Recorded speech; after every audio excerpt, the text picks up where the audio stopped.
The next speaker, Srimati Priyanka Chaturvedi. आपका बहुत बहुत आभार। मुझे मौका मिला है शिवसेना की तरफ से मोशन ऑफ थैंक्स के बारे में कुछ अपनी राय रखने का। बहुत ध्यान से हमने राष्ट्रपति जी की स्पीच को सुना और उन्होंने बहुत सारी बातें की, बहुत सारे मुद्दों पे उन्होंने सरकार का पक्ष रखा, देश के सामने जो दिशा होती है वो रखने का काम किया। और उनकी भाषण को सुनकर ऐसा लगा कि हमारे देश में अमृतकाल नहीं स्वर्णिम काल शुरू हो गया है। हमारे युवा बहुत खुश हैं, उनके पास रोजगार है। हमारी महिलाएं बहुत खुश हैं, उनके पास सुरक्षा है, पॉलिटिकली एम्पावर्ड हैं। ऐसा लगा कि हमारे आम आदमी को किसी तरीके की दिक्कत ही नहीं है। पर सच्चाई और हकीकत आज देश के सामने है और मैं उम्मीद करती हूं और मैं बिलीव करती हूं, strong nations are not built by insecure governments और insecure leadership. Strong nations can only be built जहां हम अपनी अच्छाई बुराई सब चीज का ब्यौरा देश के सामने रख सकें।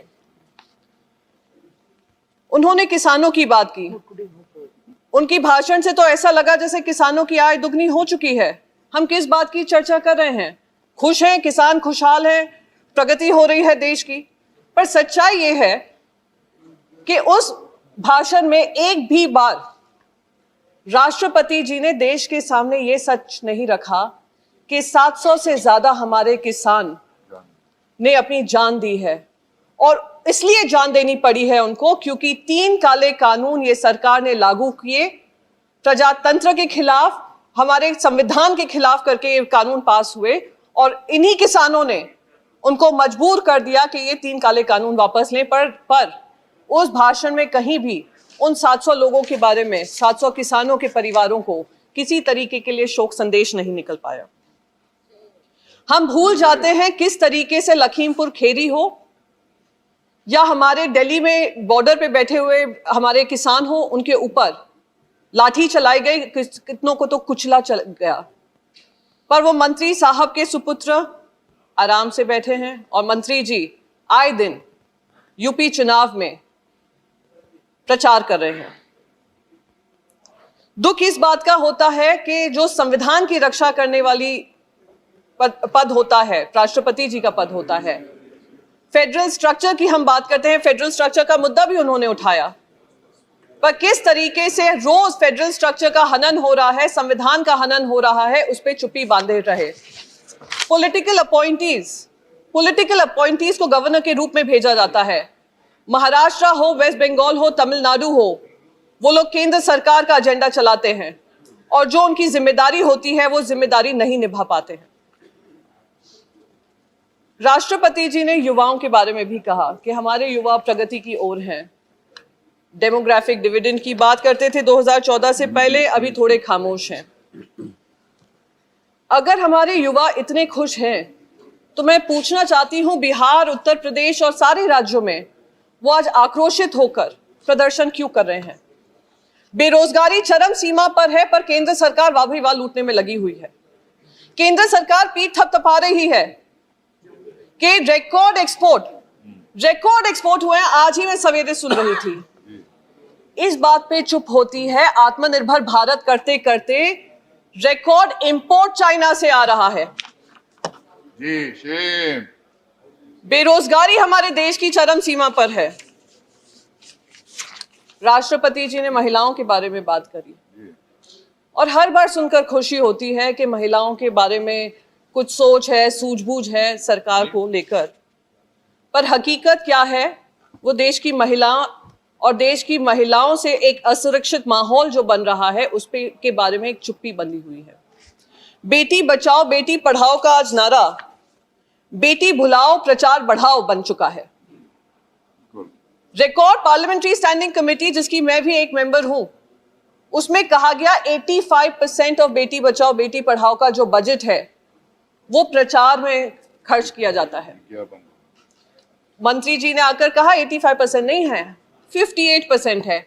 अरे 50% से ज्यादा है और ये हमें गंभीर तरीके से लेना चाहिए कि सच में हमारी बेटियां पढ़ रही हैं या नहीं पढ़ रही हैं। पर सच्चाई ये है कि कोविड कार्यकाल में डिजिटल डिवाइड हो, गरीबी हो और महिलाओं की प्रेफरेंस कम हो, बेटियों को स्कूल से निकाला जा रहा था, चाइल्ड मैरिजेस हो रही थी, मैल न्यूट्रिशन बढ़ रहा था, पर हमारी सरकार चुप्पी बांधे हुए थी।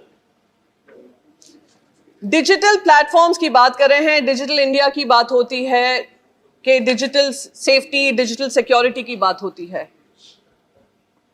पर जब महिलाओं पे, खास करके किसी समुदाय की महिलाओं के साथ अभद्र टिप्पणी की जाती है, अश्लील बातें की जाती है, उनकी खरीद फरोख्त की जाती है, ये सरकार चुप्पी बांधे रहती है। सरकार से मैं कहती रह गई, निवेदन करती रह गई कि ये मामला महिला सुरक्षा का है, पर सरकार ने किसी तरीके का काम नहीं किया। और ये आज मुंबई पुलिस है जिसने महिलाओं को सम्मान देकर वो लोग जो इस तरीके का काम कर रहे थे उनको अरेस्ट किया। ऐसे रूल्स बनने जरूरी हैं। अगर हम डिजिटल इंडिया की बात करते हैं तो digital safety of women in digital spaces होना जरूरी है, और ये केंद्र सरकार की जिम्मेदारी है।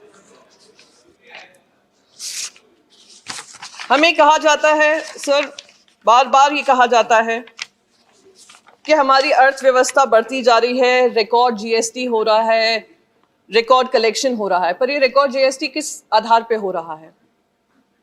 एमएसएमईज को खत्म करके हो रहा है, पीएसयूज को कौड़ी के दाम पे बेचकर हो रहा है, कॉस्ट ऑफ लिविंग को बढ़ाते हुए हो रहा है, और गरीबी रेखा में और लोगों को धकेल कर हो रहा है। और जो जीएसटी कलेक्शन भी हो रहा है, फेडरल स्ट्रक्चर के खिलाफ जो स्टेट्स हैं उनको उनका जीएसटी कलेक्शन का राइट ड्यू भी नहीं मिल रहा है। महाराष्ट्र सरकार लगी हुई है पर उनको जवाब भी नहीं दिया जा रहा है। तो ये बहुत महत्वपूर्ण है सर कि जब हम अभिभाषण करें, हम भाषण करें, हम इन सब मुद्दों की बात रखें। सबसे महत्वपूर्ण बात मैं कहूंगी सर, देश के डिफेंस में, देश की नेशनल सिक्योरिटी को लेकर बाकायदा जितना खर्च किया जाए वो कम है, पर वो खर्चा कर कर, देश की टैक्स पेयर्स मनी का खर्चा कर कर आप ऐसा स्पाईवेयर खरीदते हैं जो चाइना और पाकिस्तान की जगह देशवासियों के ऊपर ही इस्तेमाल करते हैं और किसी तरीके का संज्ञान भी नहीं लेते। ये दुर्भाग्यपूर्ण है। यूएसए हो, फ्रांस हो, जर्मनी हो, इजराइल खुद हो, उन्होंने पेगासस पे जांच शुरू की है, और बार बार कह देंगे सुप्रीम कोर्ट के अंतर्गत है, हवाला देते हैं, पर सुप्रीम कोर्ट के अंतर्गत तो बहुत सारे मुद्दे थे, पर फिर भी जब यूपीए का कार्यकाल था उस पर चर्चा आए दिन पार्लियामेंट में होती थी, पार्लियामेंट को ब्लॉक किया जाता था। तो पेगासस पे चर्चा क्यों नहीं हो सकती, ये मेरी आपसे सवाल है। बिल्कुल होना चाहिए। सबसे महत्वपूर्ण बात पेगासस में ये निकली है, जैसे मैंने कहा सारे देश उस पर इन्वेस्टिगेट करने को तैयार है। इजराइल खुद कह रहा है कि इस पर इन्वेस्टिगेशन होना चाहिए। व्हाट्सएप और फेसबुक जो इनके यार हैं उन्होंने भी कहा है किस तरीके से पेगासस का इस्तेमाल हो रहा है।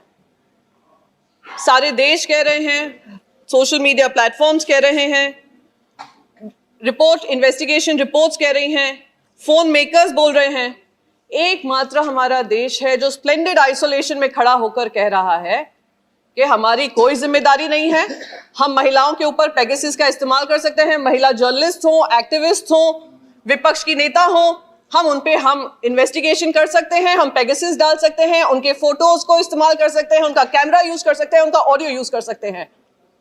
एकमात्र देश हमारा है जो एक्नॉलेज करने को तैयार नहीं है। और यहाँ पे जो हवाला दे रहे थे, डिफेंड कर रहे थे, शायद उनका भी नाम पेगासस की सर्वेलेंस रिपोर्ट में आया है। तो it is such a shame कि आज उनको अपने आप को नहीं डिफेंड कर इस सरकार को डिफेंड करने पर मजबूर हुए हैं।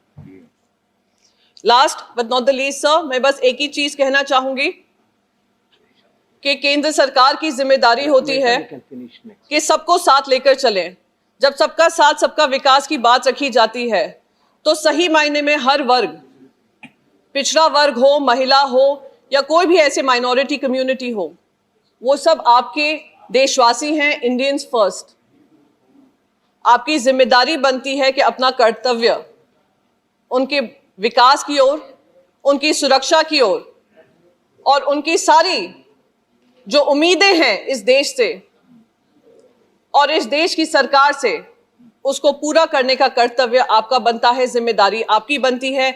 जो डेमोक्रेटिक इंस्टीट्यूशंस हैं उनको खत्म कर ईडी, आईटी, सीबीआई का इस्तेमाल कर कर केंद्र सरकार जो राज्य सरकारों पे कर रही है उसको बंद करे और सही मायने में देश का जो सही दिशा और दशा है उसको तय करे। आपका बहुत बहुत आभार।